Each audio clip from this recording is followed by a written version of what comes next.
Welcome to Big Ideas, Little Table, where the table is still small and the ideas are still mostly big. Relatively. I'm Peter, I'm Chris. and today we're going to talk about parenting and specifically the word no and how to discipline your kids. Maybe not discipline, but just there are a lot of theories out there of how to talk to kids, and I feel like when I was younger especially, it was all this tender TLC thing, like coddling wasn't around. It was very much like, do what I say, pull the belt off, get the backhand, you do it right away. Now it's all about going in the corner, time out, and positive feedback and all these things. So my question is today, do you think we're too soft on our kids? Do you think we should bring back some of the old school? Or do you think that's very draconian, archaic, appalling? We need to continue treating these kids with more TLC. Your take. That falls on that whole everybody gets a participation trophy kind of thing. Mm-hmm.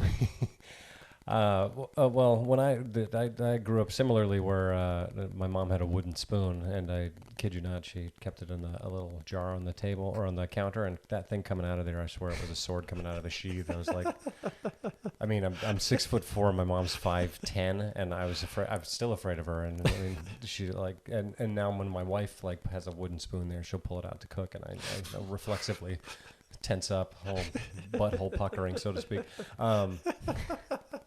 So I don't know if that's a Pavlovian response of some kind, but Your mother did good.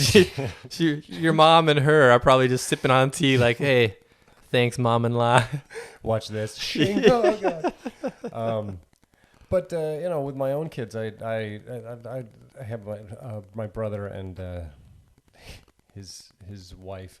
They do a lot of like redirecting, and they don't like to tell their kids no. But I don't know. I'm all for telling my kids no. I'll call them right now and tell them no for no reason. But pick up the phone. Okay, gotta hear this. Whatever you're doing, no, you can't do it anymore. The best is just dial, wait till they pick up, say no, and then hang right up. Perfect. But I mean, it's so hard. I don't want to be too hard one way or another way, but to say that like you can't ever say no to your kids seems almost ludicrous, because as they grow up, what I was always in my head kept it when raising children, you're not raising children, you're raising adults, and you're raising them to understand how to operate in society. And in society, as an adult, you get told no. I want to drive my car 100 miles an hour. No, you can't do that. I want to, I don't know, do black tar heroin. No, nope, not okay. And I mean, just because, we're an interconnected species as humans, and so we're going to have to work with each other constantly, and so there's going to be a lot of times where you're going to encounter like, no, you can't do that, this is not the place for that, this is not something you can do. Somebody has a differing opinion, I want to shoot them. No, you can't do that, you can't just shoot people because they don't agree with you. So my opinion is, yes, they need to be told no. I'm all for like explaining the situation, but you gotta say no. And I'm going to take the opposing stance. I can't stand the word no. One, because once you open that Pandora's box, that's all they say. It's like they latch onto that word and everything is no. One of my favorite things right now, my kid, he's learning to speak, which is great. And I'll ask him, we use the word caca. So if he has poop or, anything, we'll see like walker dogs, he'll point out the poop, caca, right? Perfect. So then I was thinking, this would be great because he could tell me when he has done a caca in his diaper. Mm-hmm. Obviously, we can change him. But he played me, because I would ask him, do you have a caca? And he'd be like, no caca, just pee-pee, which is great. At first, I was so excited. Like, yes, he's learning. Until I found out he says that all the time. You'll be in the living room. I'll be in the living room. Just, what the... Did you do caca? No caca, just pee. It's like literally falling out of the diaper. Nope. Don't know what you're talking about, Dad. I'm like, it's right there. Yes, there is a caca. No caca. It just, no. And it drives me crazy, because things that are true and he says no, that drives me up the wall. I'd be like, wow, it's a sunny day. He'd be like, no. Nope. It's caca day. I'm just, yes, it is. The sun is clearly out. This is a fact. Other opinions, whatever. Sure. Do you want to take a bath? No, that's his opinion. It's not fact, but things that are facts need to remain facts. But anyway, I digress. I don't like the word no because one, it has this power. They latch onto it. They use it. And two, I feel like it's not constructive. There's no learning there. You say no and it just kind of hinders them, but it's not teaching them what they should do. So it's taking something away without teaching them the correct response. So Sure. if I tell you, no, you can't eat 10 cookies. First of all, your immediate response is, I'll show you. I'm going to eat those 10 cookies. I would show you. And then, and then you're not taught what to do. You're just taught, okay, they said I can't do this, but they didn't say, there's no explanation why. There's no redirecting of other things. And the redirecting is kind of lame too, because you're right. If the kid is stabbing someone, you're not going to be like, okay, let's stab over here now. Let's Jimmy, pull the knife out of Paul there, and you drive it into this stuffed animal. It'll be fine. So I think there's a gray area. I don't like the word no. I don't think it should be used. I think there should be other words instead. I think what it requires, from what I've learned, an explanation. So let's say he's tearing up the house, throwing toys all over the place. I could say, no, don't throw your toys. But I don't think that's constructive. I could say something better, like, if you want to play with something, put the other toys away and pull the one you want out. So I think I'm a big believer in just positive commands. I think you still have to teach them. The discipline still has to be there, but get rid of the word no and just replace it with what you want them to do. Or replace it with hitting. I'm also not a believer in hitting. I spank my kids. So do you do? Okay, next topic then. Hitting punishment. Is that appropriate? It's 2022. Is that a thing? Can we do that? See, by the way, like 2 or 3 people are gonna watch this, so you better be prepared for a big backlash. Hailstorm of attacks. They're gonna come hit me. My thing is, I mean, I'm a big believer in trying to talk through something, but sometimes kids will not listen. And so, like, you gotta stop smoking. I know. You gotta. It's a packs. filthy habit. No, you will not smoke. Just slap it out of my hand. How about instead of smoking, you vape? I do not promote this. Smoking is terrible. Vaping is terrible. Absolutely. None just of go that. To edibles. I already said we already covered the drugs. No black tar heroin. Jeez. So I mean, there are times that I feel that a kid that will just get stuck in their ways, and it's almost like they need a form of course correction. And my opinion is, it's okay to hit your kids, and it sounds so terrible to say it that way. It's okay to just wail on your children. No. Really curious as to where this is going. My thought is always, as long as you are in control, you can never hit them out of like a loss of you're losing your temper. You need to remove yourself from the situation, because that's just a terrible thing. But, a quick smack on the butt. There have been times that my daughter, my oldest daughter, has gotten mouthy with my wife, and in an effort to teach her, like, that's not how you talk to your mother. You need to have some respect. I've like swatted her on the mouth.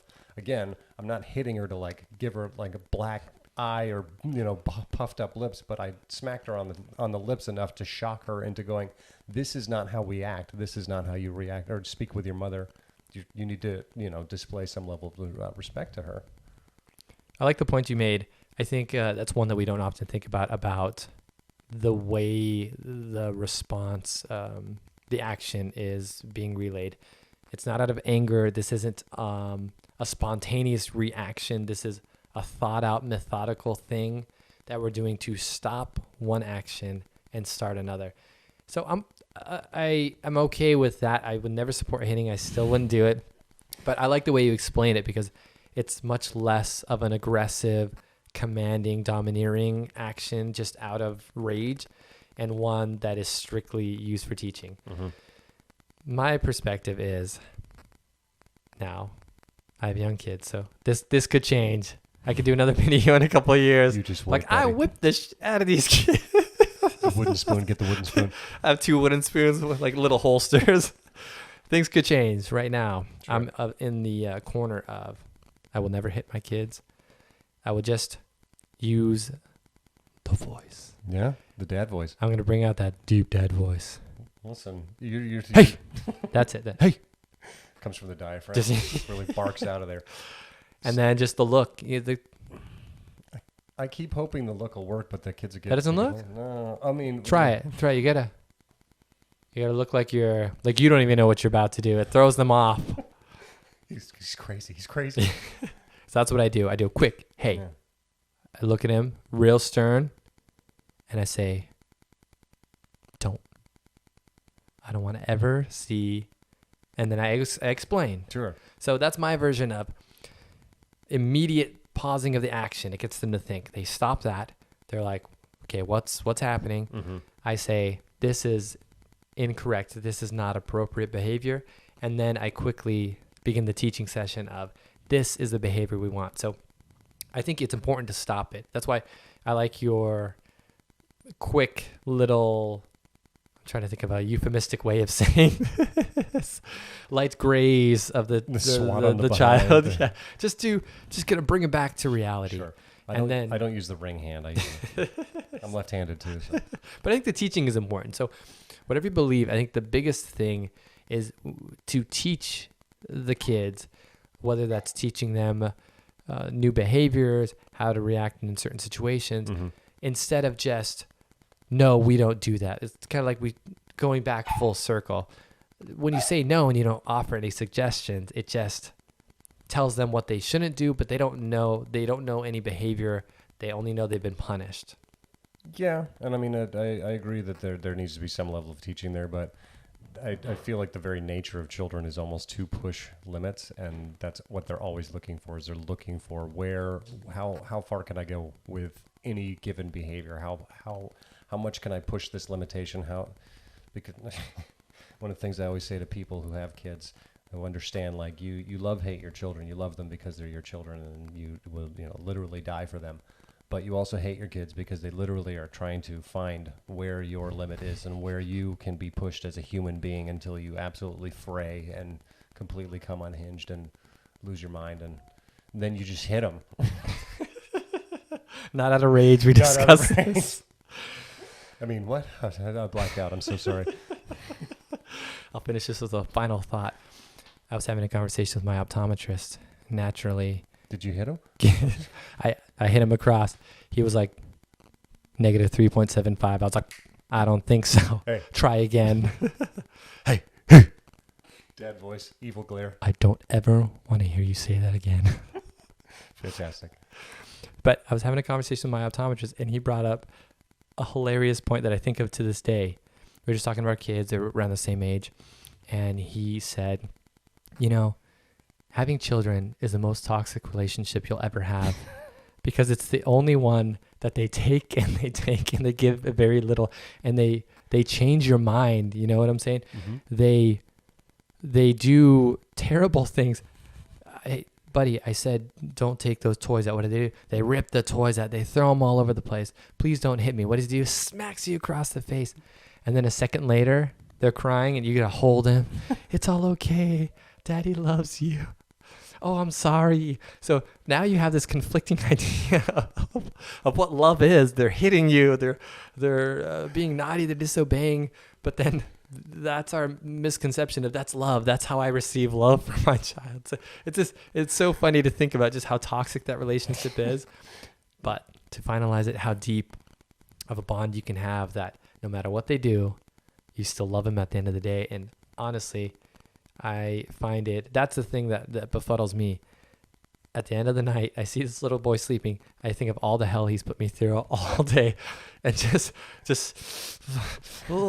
almost, I'm going to do it. I'm going to break. The rage is building. And I see him sleeping there at night, and I'm like, oh, such a beautiful boy. I'm so glad we did this. It's crazy, but that is my final thoughts. I don't like the words no. I'm a full believer in teaching. I wouldn't say a full believer in the redirection, but I think stopping the action, teaching the appropriate behavior is my response. Fair. I mean, and you're absolutely right with the toxic behavior. I had these lofty ideas before I became a parent. I have 4 kids, by the way. I got to put that in there. My oldest And daughter, he's living to tell about it. That's the real story. just barely drag myself here. My oldest daughter is incredibly bright, very logical, and she is the one that made me change. I never wanted to be the because I told you so parent. I wanted to be the teaching one, but because she'll argue until I can no longer breathe because I can't even see it with the rage. I have to just go because we're done with this discussion. It's because I said so. This isn't a democracy. This is a tyranny, and I am the king right now, and you are the peasant. So this is what's happening. And again, I love my children with all of my heart. Would take bullets and whatever I needed to get them to safety, but the toxic relationship. It's just a quick 20 years of toxic relationship, and then they start loving you usually. But Hopefully. to go along with the thought, I think that absolutely the only time that unconditional love is a thing or should be a thing in my opinion is with children, because it's like even with a spouse, if I started cheating on my spouse, she should love me until the condition that I turn into an asshole. I completely agree with that, by the way. I think this unconditional love thing, love in our society is there's such a weird concept with it. Like, no matter what they do, like Nicholas Sparks novels and stuff, like, I'll always be there. I'll always wait. That's how my wife all the time. I'm like, if you find someone better, you have my permission to go. Please. I'll sign you up. I'll be the first one to be like, well, he's beat me. He wins. Yes. Have a good life. We had a good run, but take care, sweetheart. I love you. Yeah, I completely agree with you. That like there are conditions with that. With children, though, I agree. Yeah. Unconditional. It doesn't mean that you have to support what they do if there's some sort of nefarious act going on, but it doesn't mean you don't love them. But they can lie straight to your face about the caca in the living room, and you will still love them. No caca, just pee. I look in the diaper. It haunts my dreams or my nightmares. Yes, there is caca. Oh, I was like, go back to bed. Again, honey? Yes, again. It's a diaper dream, sweetheart. It's going to be okay. This is actually a commercial for Pampers. He can't hurt you. All right, we'll catch you on the next one. Thanks for being here. See you.